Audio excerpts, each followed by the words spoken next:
Assalamualaikum warahmatullahi wabarakatuh. Welcome to my channel. Hello everybody. In this occasion, I would like to tell you about sentence. Oke, sentence dalam bahasa Indonesianya adalah kalimat. Nah, kita akan membahas tentang kalimat. Maka kalimat bisa kita bedakan menurut fungsinya menjadi 5. Yang pertama ada kalimat affirmative sentence. Affirmative sentence adalah kalimat memberikan informasi atau disebut dengan kalimat berita. Dan kalimat ini sering juga disebut dengan kalimat positif. Oke, contohnya I'm happy atau I'm happy. Saya bahagia. Artinya kita menyampaikan informasi tentang perasaan kita sedang bahagia. Oke? Yang kedua, ada kalimat negatif. Kalimat negatif disebut juga dengan kalimat menyangkal. Oke? Contohnya I'm not happy. Saya tidak bahagia.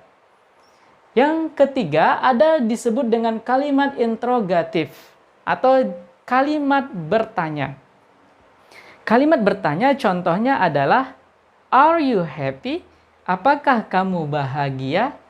Itu kalimat bertanya. Oke, selanjutnya yang keempat ada negatif interrogatif, yaitu kalimat menyangkal bertanya. Contoh kalimatnya adalah Aren't you happy? Tidakkah kamu bahagia? Baik, dan yang terakhir adalah imperative sentence atau kalimat perintah. Nah, untuk membuat kalimat perintah, biasanya kita menggunakan kata kerja dasar atau bare infinitive. Bare infinitive di sini adalah kata kerja tanpa to. Contohnya, open the door. Nah, open di sini maknanya adalah bukalah. Bukalah pintu itu. Atau close the door. Tutuplah pintu itu. Itu masuk kategori imperative sentence atau kalimat perintah. Sampai di sini paham kan? Nah, sekarang kita akan membuat kalimat di dalam bahasa Inggris.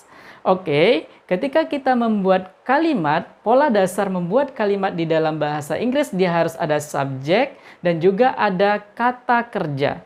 Nah, ketika subjek diikuti oleh non-verb atau yang bukan kata kerja, artinya bisa kata sifat, kata benda, ataupun kata keterangan, maka kita menggunakan to be, kata kerja bantu, yang menghubungkan antara subjek dan predikat.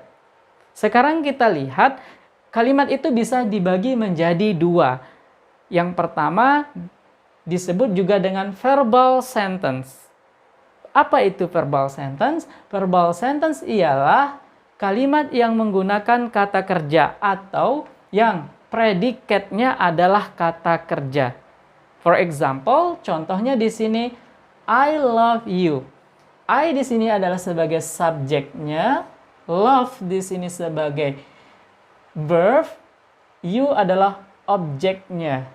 Nah, subjek diikuti di sini ada kata kerja atau predikatnya adalah kata kerja. Nah, pola kalimat yang seperti ini disebut dengan verbal sentence, yaitu yang mana predikat dari kalimat ini adalah menggunakan kata kerja. Do you understand?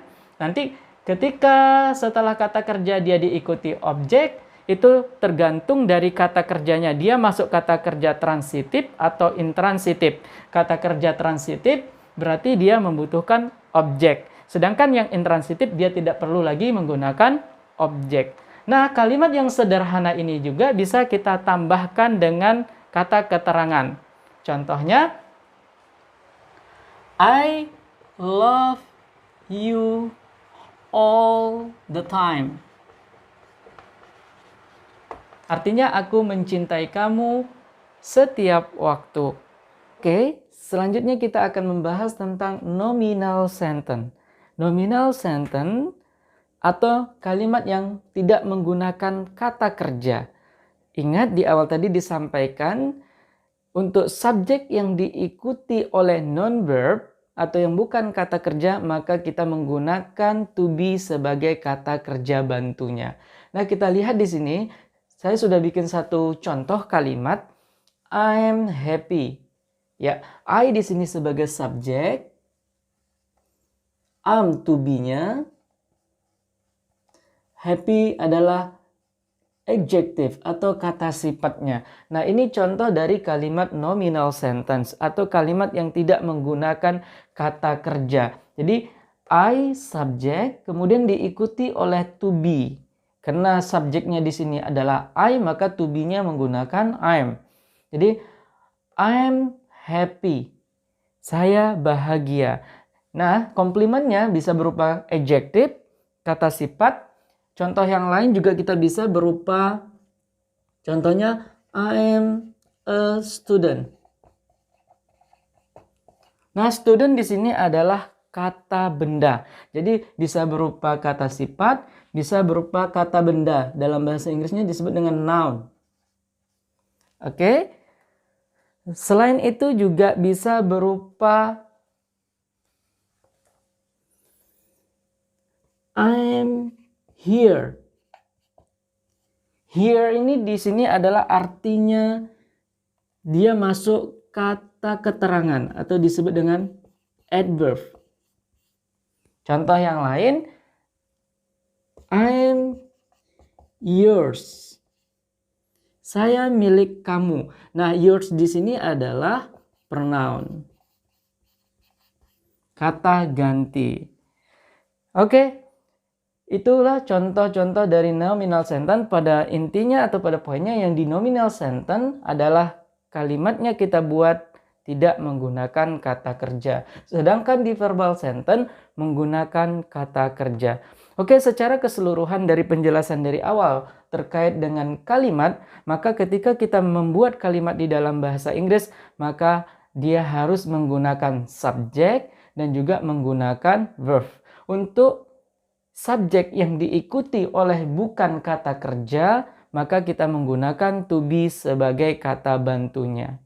Oke, bisa dipahami ya. Mudah-mudahan semua dari kita bisa membuat kalimat di dalam bahasa Inggris. Maybe that's all for today. Thank you sudah mengikuti dari awal. Nah, itulah pembahasan kita tentang kalimat. Mudah-mudahan bisa dimengerti dan bermanfaat bagi kita semuanya. And the last, I say Assalamualaikum warahmatullahi wabarakatuh.